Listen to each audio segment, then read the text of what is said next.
Hello everyone and welcome to Tutorials. Today we're going to solve 2sum2 input array is sorted. This is actually very similar to the 2sum problem we have previously solved with slight differences. We will understand these differences better as we read the question prompt.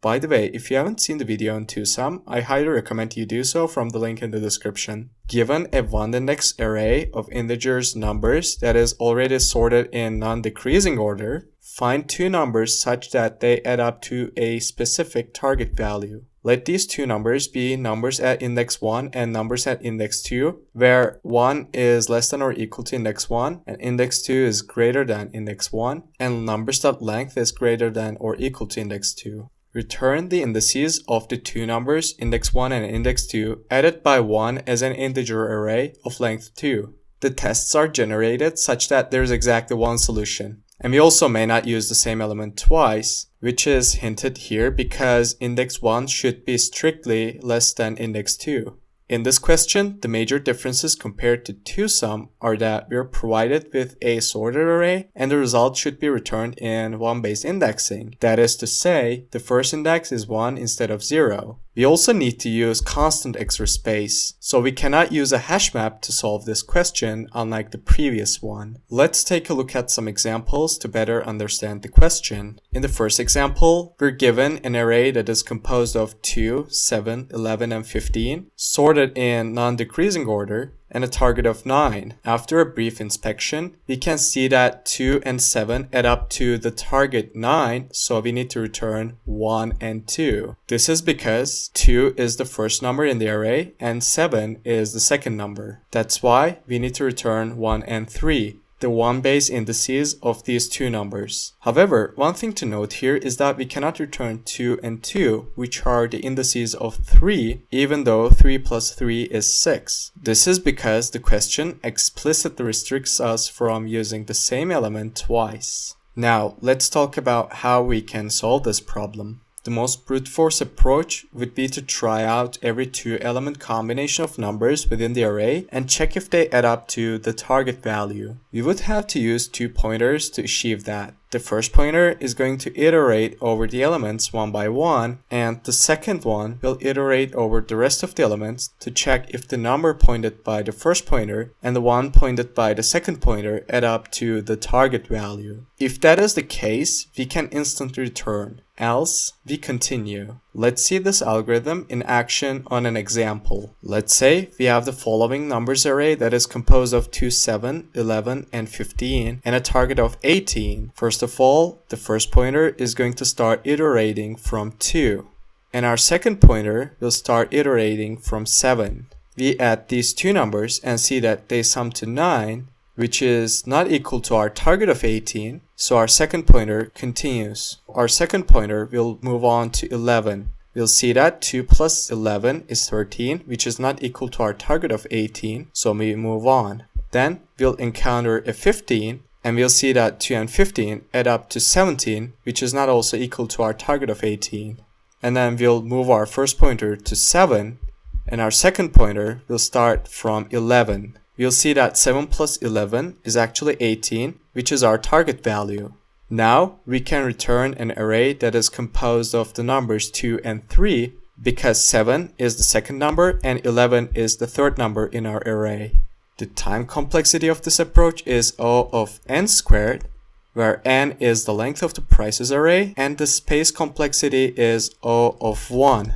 This is because we are iterating over the array once and making a linear time operation at each step. So basically, in the worst case, our first pointer is going to visit each element, and at each iteration, our second pointer is going to visit the rest of the elements. The space complexity is O of 1 because we're only using a constant amount of extra variables, which are our pointers. But this is not an efficient approach as we are brute forcing our way into finding the two numbers that add up to the target, and most importantly, we're not making use of the fact that we are given an already sorted array. For a better solution, we will continue using two pointers as we need the indices of the two numbers that add up to the target, but we need to be clever about how we initialize the pointers. We will be initializing the pointers to the two extremes of the array. So the left pointer will initially point to the first element and the second pointer will point to the last one. Since the array is sorted in a non-decreasing fashion, this will enable us to dynamically increase and decrease the sum. As we shift the left pointer to the right, we will increase the sum, and as we shift the right pointer to the left, we decrease the sum. If the sum falls below the target value, we will shift the left pointer, and if the sum is above the target value, we will shift the right pointer. If we reach the target value, then we can return the result. Let's see how this algorithm works on the same example. As I've stated before, we'll have two pointers. The first one is going to be our left pointer, which is denoted by an L here, and the second one is going to be our right pointer, which is denoted by R here. Left pointer is going to be initialized to the left extreme of the array, which is 2, and our right pointer is going to be initialized to the rightmost extreme of the array, which is 15. Now we'll add these two numbers up and see that their sum is equal to 17, which is below the target. According to our algorithm, we need to increase the algorithm, so we're going to shift the left pointer to the right. And as I've mentioned before, since we have an array that is sorted in non-decreasing order, shifting our left pointer to the right is going to increase our sum value. This is because as we go from left to right, the values increase in the array. So after we shift our left pointer to the right, it's going to point to the 7. And then we'll add these two numbers up, and it's going to be equal to 22, which is above our target value. And by the same logic, now we need to shift our right pointer to the left. And now this is going to have the effect of decreasing the total sum. And as we shift our right pointer to the left, we'll encounter this 11 and see that the sum of 7 and 11 is equal to our target of 18. Since we have found our solution, we can now return. Now let's talk about the time and space complexities of this approach. The time complexity is going to be O of n, and the space complexity is O of 1. This is because we're visiting each element only once in the worst case scenario and using only a constant amount of extra variables, which are our two pointers. Now let's see how we can code this solution. The first thing I'm going to be doing is initialize our two pointers, which are left and right, to the two extremes of the array. And then we're going to be iterating over the array while our left pointer is less than our right pointer. If these two pointers coincide, we need to break out of this while loop because we cannot use the same element twice. But for this question, this is not going to be a problem because we're guaranteed to have exactly one solution. So at some point before these two pointers coincide, we're going to return the answer. After that, we're going to calculate the current sum, which is the sum of the numbers pointed by these two pointers. If our current sum is above the target, we need to decrease the current sum. So we shift the right pointer to the left. Else if our current sum is below our target, we need to increase our current sum.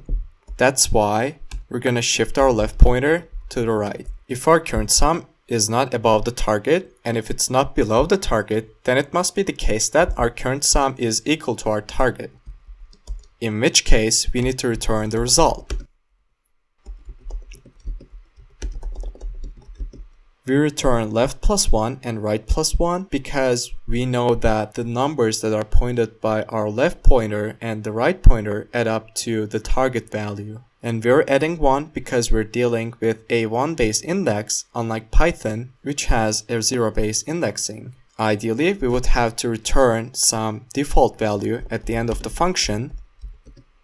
But since in the question prompt, it is stated that there is exactly one solution, so we'll guarantee to hit this else statement during our iteration over the array. Now let's submit our code. As you can see, our code is correct and is pretty efficient. I hope you found this video helpful, and if you did so, please like and subscribe. I really appreciate your support to the channel a lot, and I'll see you in the next one.